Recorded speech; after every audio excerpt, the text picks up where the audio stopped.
this chaos. 18 years I've hated the train. The engine lasts forever. The population. 1,000 people in an iron box. I said sit down. I belong to the front. You belong to the tail. This is disorder. Precisely 74% of you shall die. Everybody back! This is your destiny. Step aboard Snowpiercer. 3 words to sum it up: freeze, divide, derail. I'll explain this train story, key flick facts, and whether Snowpiercer is worth your time. The scene opens on a train that has been running non-stop for over 17 years, with passengers in the last carriage who have never seen the outside world. When a military-clad guard orders everyone to sit, Curtis, the film's central character, remained standing. Then his friend Edgar told him to sit down so he wouldn't get in trouble. I said sit down. It turned out that Curtis was counting the gates that opened in front of him. After that, he met a woman named Tanya. Curtis wanted to exchange food with Tanya's son named Timmy, because in the boy's food, there was something important, but Timmy didn't want to change it. Instead, he ran away. Curtis negotiated with the boy by inviting him to play ball so he would give him the food. Tanya then asked if the time had come. From this, we can tell that they are planning something in order to reach the front carriage. After the food from the boy was opened, and inside was a piece of paper with a name written on it. Nam Gong Minsu was his name. They handed the letter over to their leader, named Gilliam. Curtis said that Nam Gang was a train safety expert. Wait, you're joking, right? He's in prison. Hey, out of here. No, I'm just saying, what kind of chance do we have? Edgar. Listen, I just think if this guy says that he's such a great security expert, why can't he just break That's himself? enough. If successful, Nam can take them to the front carriage so they can take control of the engine carriage and then kill Wilford, the train leader. After that, Edgar warned Curtis that he must be ready to be a leader because Gilliam was very old and vulnerable to death. But Curtis dodged it by saying that he was not fit to be a leader. In the middle of the conversation, suddenly the guard came to carry out an inspection that a woman named Claude came to check on the boys by measuring their heights. They were all likely to be taken to the engine carriage of the front. Suddenly, Claude approached Tanya and lifted her skirt a little. It turned out that Timmy was hiding in his mother's skirt. She immediately took Timmy and another boy away. Because he was annoyed that his son was being taken away, Timmy's father, Andrew, threw his shoe at Claude's head until it bled. And as punishment, Andrew's hand was let out of the train window for 7 minutes, so that it froze.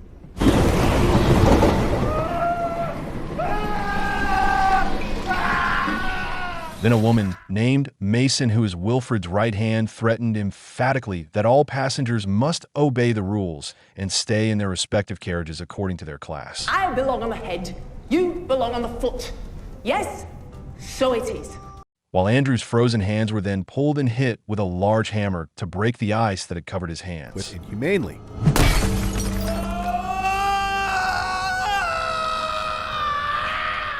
Gilliam arrives and asks Mason to tell her boss to talk one-on-one, after which they begin their plan by rolling over a number of drums as directed by Curtis. When they all gathered for the distribution of food, Curtis told Guile that the guns held by the guards had no bullets, which he deduced from Mason's words when ordering all the guard to put down the useless weapons. They then prepared all the drums earlier. After that, Tanya asked Curtis if he could come along while showing a portrait of his son Timmy. Suddenly, the alarm went off, indicating that the guards were coming soon. They immediately hid the drum behind the line. When the guard sat down, they all started screaming, and Curtis stepped forward, firing a gun at a guard in the head. Sure enough, the gun turned out to be empty. They immediately moved to other carriages using drums.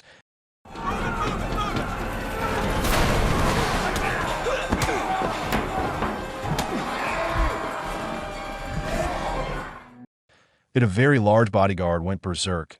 Fortunately, Gray was able to hold him back. When they arrived at the detention carriage, they immediately opened the crate where Nam Gun was being held without further ado, and by using a drug called Chronal, Curtis immediately woke him up and promised to give him Chronal at every gate that opened. Noam then took a cigarette box and smoked at everyone. There was shock because cigarettes had become extinct 10 years ago. Nam Gong asked for a condition. If he wanted all the gates to be open, he asked them to open another chest where there was Yona, his daughter, who was also detained. He says that he can't open the carriage door without her help.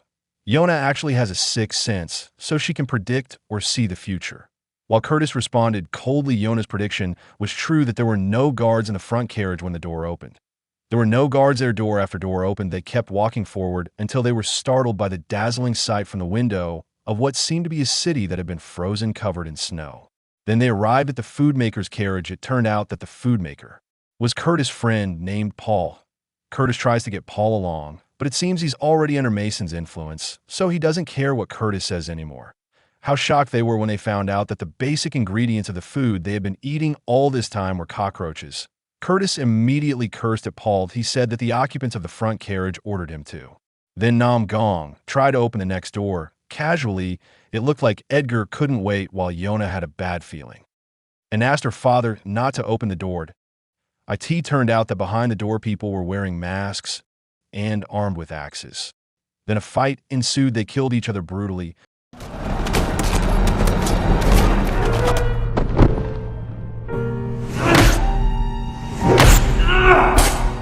In the middle of the fight, one of the guards says that the train is going over the bridge. It turned out that the rails were covered by an avalanche.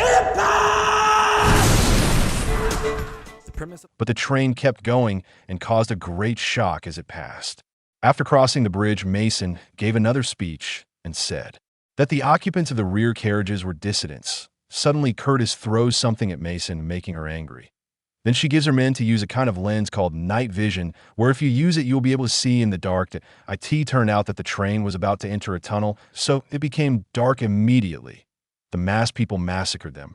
Fortunately, Curtis' group quickly anticipated this by bringing lots of torches so they could see again and fight the masked people. Edgar then takes Fuyu as security chief, but Mason doesn't care. Suddenly, Mason's men catch Edgar while Curtis is confused whether he should save Edgar or kill Mason first. Finally, Curtis ran after Mason, killing Edgar. When Mason was caught fighting the carriage, secretly Mason's men attack Curtis from behind, but Yona rushes in and kills him. Finally, they arrive at the water reserve carriage. They clean themselves for a moment. After that, Tanya shows Timmy's photo to Mason after being threatened with death. She says that Wilford knows where Timmy is. Curtis asked him to tell Mason to get out, but he said that Wilford would never leave his driver's cab. The only way is to get to the front carriage with Mason's help, with the assurance that Curtis will let her go if she takes him to Wilford. While taking a break, Guile asked Curtis if he was going to continue on to the front carriage as there had been so many casualties. Curtis said he was going to keep going to get to the front of the car and take the engine room to free a lot of people. This time he asked Gilliam to support him going forward with Mason as his guide.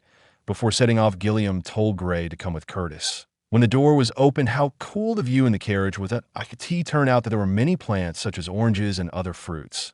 But they were fascinated by carriage like a giant aquarium, so Mason invited them to take a break and eat sushi.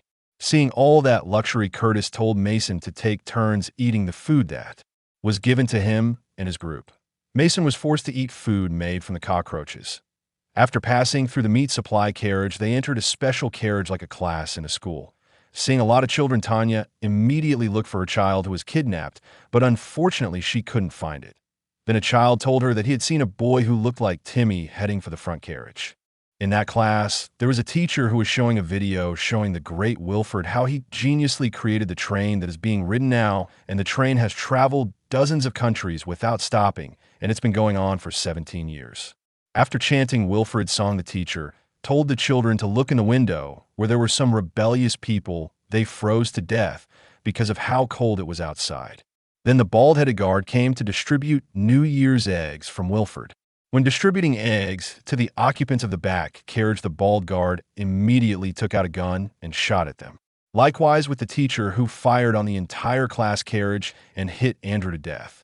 Fortunately, Gray managed to kill her by throwing a knife which hit her neck.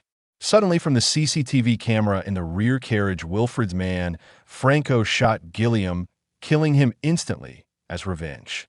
Curtis took a gun and shot Mason dead, too, after which they continued on to the front carriage. It turned out that the further ahead the train cars are, the more luxurious. There was even a bar and spa. When the train turns, Franco manages to aim at Yona and shoots her. Luckily, she manages to avoid it. Curtis returned the shot, so there was a shootout between them until their bullets ran out. Franco then chased them all the way to the bathing carriage. Gray tries to beat him, but Franco is too strong for him, so he is easily defeated. Then Curtis finishes it by fighting him. When Franco was about to kill Curtis in critical condition, Gray managed to shoot Franco, but unfortunately, he also had to be killed by him. Then Franco opens a bathroom where it turns out that Nam Gong is there. They fight again until Franco is defeated, but Tanya had to die from a gunshot wound. She also gave Timmy's photo, and in the end she died. After that, they walked back to the front car. When they entered the discotheque car, Nam Gong immediately grabbed the drug he saw. When they reached the engine carriage, Curtis ordered Nam Gong to open the door, but before that an argument broke out between them. Nam finally tells the history of the occupants of the back car, where they ended up eating each other's own flesh because there wasn't enough food. Curtis also confessed his sin that he had killed Edgar's mother, where he died in the carriage. Nam Gong looked sad to hear the story, but he still didn't want to open the door to Wilfred's room. Instead, he wanted to open the exit door by blowing it up. Nam Gong is sure that they can all survive if they hide in the wreckage he saw before. It turns out he collected the chronal to make explosives. Suddenly Claude appears and shoots him in the stomach. Then she tells Curtis to come in because Wilfred invited him. Once inside, Curtis continues to criticize Wilfred because the back of the car is really inhumane. But Wilfred tells him that he and Gilliam have it all planned out. Every single thing on the train has been planned very carefully. The reason is so that the number of passengers on the train is reduced so that the food supply will be sufficient for middle and upper class passengers. Curtis doesn't immediately believe it, but Wilfred convinces him by revealing the agreement between him and the late Gilliam, whereas Gilliam's death, who was shot, was due to his own mistake and was completely outside the plan. Wilfred also confirmed that all the messages he received via food were from him, whereupon he contacted his men and ordered them to kill all of Curtis' followers. Curtis was really in a dilemma. Was all Wilfred's words true, and was Gilliam that heartless? On the other hand, it can be seen that Franco was still alive while Yona is starting to wake up from her stoning. Suddenly, many armed men came, and Naaman immediately protected his daughter from them. Meanwhile, Wilfred invites Curtis into the main engine room. He says that he has spent the rest of his life building the machine. Then Wilfred gave a paper that said train. Apparently, he wanted Curtis to replace him in running the train. Meanwhile, Yona and her father managed to open the main carriage door, but they were blocked by Claude. Yona managed to hit her until the woman fainted. Then Nam Gong told Yona to attach the chronal to the carriage door and took Curtis' lighter. Yona immediately revived Curtis, who was under Wilfred's influence. Then Yona asked Curtis to open the door to the engine room. How shocked Curtis was when he found a heartbreaking fact that showed many children were in the engine control room. The poor children were forcibly put to work by Wilfred. He argued that the children would always obey his orders and would never complain. Realizing this, Curtis immediately punched him until he fell. Then Curtis sacrificed one hand to the train's engine so that it could stop. After that, he gave Yona a match to light the chronal while Curtis was still holding the engine. Suddenly, a boy named Andy entered the engine room again. After Yona succeeded in starting the fire, she immediately moved away because the explosion would be quite large. The explosion from the train caused the snow outside to start avalanching, causing the train to bounce and the carriages to be smashed apart from one another. None of the passengers survived, only Yona and Timmy survived. They immediately got out after 18 years of being on the train. Then they see a polar bear walking on a mountain, indicating that life on Earth is not extinct as the film ends. Snowpiercer isn't just a dystopian action thriller. It's a brutal examination of class, power, and the systems we're taught to obey. The film exposes how inequality is engineered, how suffering is normalized, and how hierarchy is justified as necessary for survival. On this train, balance is maintained not through fairness, but through sacrifice, and the lowest classes are always the ones paying the price. The story forces us to confront unsettling truths. What if rebellion itself is part of the system? What if revolutions are allowed, even designed, to control populations rather than free them?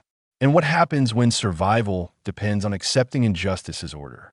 Flick mirror. The train represents society in motion.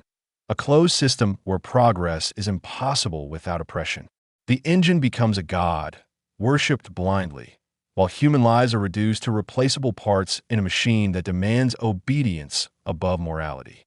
Flick fact: Snowpiercer is based on the French graphic novel Le Transpersonnage, and director Bong Joon designed each carriage to visually embody a social class. Every space reflects ideology rather than realism, turning the train into a moving symbol of systemic control. Snowpiercer is a brutal dystopian parable where survival replaces justice, order masks cruelty, and control is mistaken for balance. It isn't about saving humanity. It's about preserving a system that feeds on inequality. As Curtis reaches the engine, the truth is exposed. Rebellion was never freedom, only maintenance. Faced with inheriting an unjust machine or destroying it completely, he chooses collapse. The ending strips everything bare. The train falls. The system dies. And in the frozen silence, two children step into a new world where life still exists. Proof that humanity was never meant to live in chains. On the Flick verdict scale, must watch. Cold, intelligent, and uncompromising, Snowpiercer delivers a chilling meditation on class, power, and sacrifice, reminding us that progress without change is just another form of control. Looking for films that tear open systems instead of comforting you? Flick Favorites breaks down the bold, the brutal, and the unforgettable. Comment below, would you destroy the train or take control of it